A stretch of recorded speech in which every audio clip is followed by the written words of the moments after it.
данном случае, я думаю, здесь вопросов нет. Адлет Урузбекович, у вас есть вопросы к представителю Джохр Кенш? Да, Ваша честь, вопрос есть. Пожалуйста. Вот скажите, пожалуйста, вот часть 1 статьи 10 Закона об амнистии, она трактуется следующим образом. Настоящий закон вступает в силу со дня официального опубликования и подлежит исполнению в течение 6 месяцев. Вот это вот слово «исполнение», оно можно понимать как применение или только исполнение? Исполнение, применение одно и то же, потому что закон издается для применения. И установлен конкретный срок по части 1, да, и дальше вот во второй части, то есть во втором абзаце указывается, что в случаях, когда вопрос о применении настоящего закона, то есть закона об амнистии, возникает после истечения сроков, предусмотренных для его применения, акт амнистии в отношении осужденного может быть применен после истечения указанных сроков. И на практике вот судьи и правоприменители, то есть правоохранительные органы, применяют и после истечения срока. Если амнистия не был применен в отношении этого лица, то амнистия действует. Я понял. Вот получается, вы мне только что показали примечание к данной статье, то, что в случае изменения квалификации оно может быть применено и после истечения 6-месячного срока. Я так понимаю, то, что не только после изменения квалификации, в любом случае могут быть они применены после истечения 6-месячного срока? Здесь вы разграничите, пожалуйста, квалификация изменяется органами следствия, либо судебным органом, правильно? Квалификация деяния обвиняемого. А это никак не должен, то есть закон об амнистии не руководствуется законом об амнистии при переквалификации действия обвиняемого. Это отдельные требования уголовно-процессуального закона.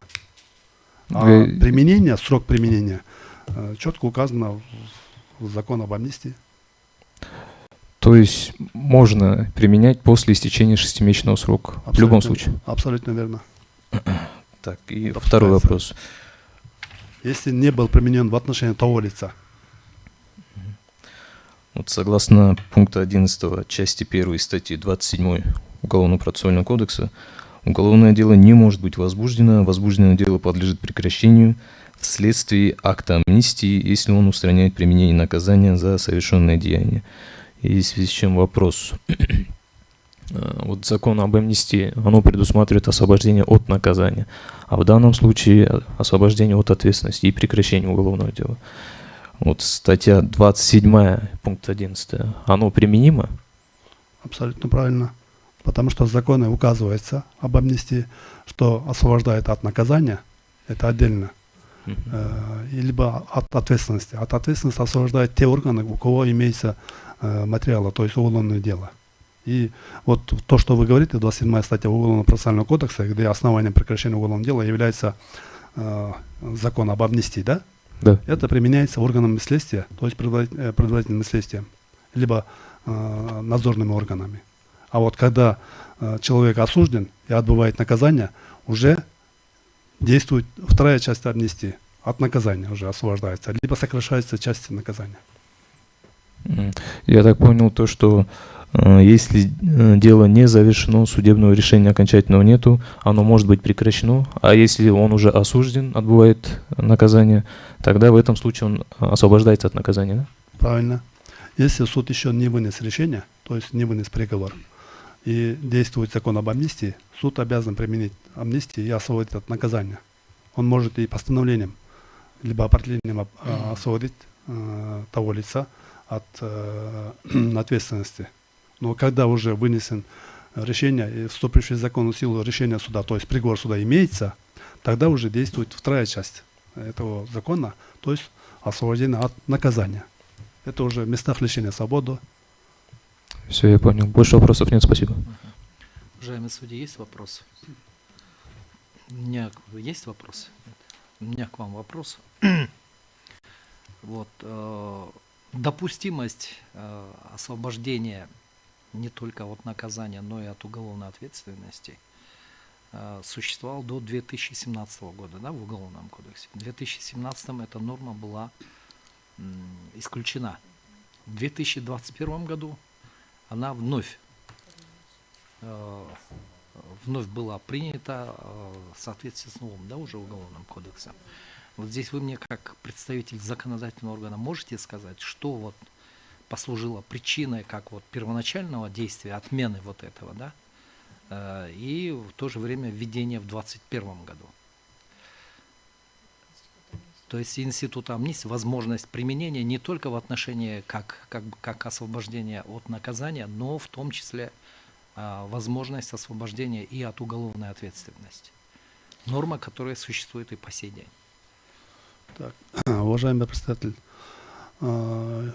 закон об амнистии издается с давних пор.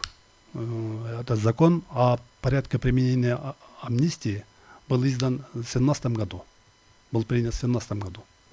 То есть данный закон указывает, в каких случаях закон об амнистии издается и как применяется. Там круг лиц, там идет, в отношении кого применяется и как применяется. Это, если не ошибаюсь, в 2017 году уже был принят закон о порядке применения амнистии. А амнистия издавалась и до 2017 года, и ранее издавалась закон об амнистии. В данном случае только законодатель, то есть законодательный орган, Я дает... совершенно другой вопрос задаю. Я задаю вопрос о том, что вот в Уголовном кодексе в редакции 1997 года, так, в 74 статье, который говорится, Джоркингеш издает акт об амнистии в отношении индивидуально неопределенного круга лиц, предусматривает освобождение от уголовной ответственности и наказания. Таким же образом, в 2017 году это освобождение, основание освобождения от наказания, 86-е, его отбытие, смягчение наказания, он предусматривает освобождение только от наказания. То есть вот этот период, поэтому мы хотим понять, в чем была причина там. И это не простой вопрос, да? Это фактически очень радикальное изменение сферы уголовного регулирования. А потом в 2021 году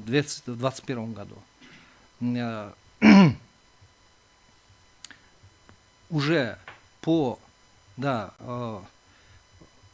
Уголовному кодексу от 28 октября 2021 года предусматривает освобождение, опять же, в том числе от уголовной ответственности и наказания.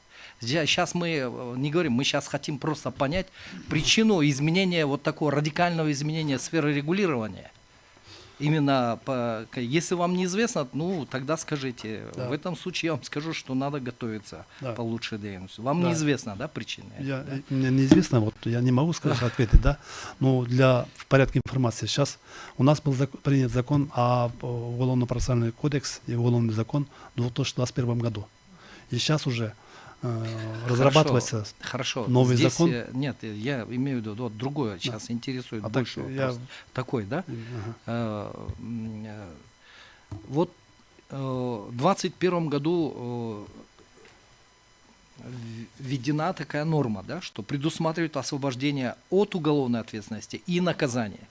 В 2021 году. Так и должно быть, да. В то же время, например, актом амнистии, который принят позже, да, правильно, да? Там предусматривается освобождение только от наказания. И вот здесь, скажем, в чем причина, скажем, как бы соблюдение или не соблюдение тех параметров общих, да, общих правил, которые установлены Уголовным кодексом. Вот здесь хотелось понять. И это понятное дело, что, как говорится, Джоркингеш, это акт прощения, что он самостоятельный в своих решениях, никто этого не оспаривает. Но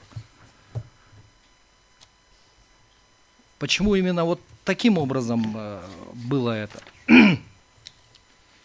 Почему в таком виде? То есть фактически получается акт амнистии, который был принят, он был принят, к примеру, ну, скажем так, если исходить из общих правил применения, которые установлены в том числе Уголовным кодексом, да, то по правилам 2017 года, где было предусмотрено освобождение только от наказания.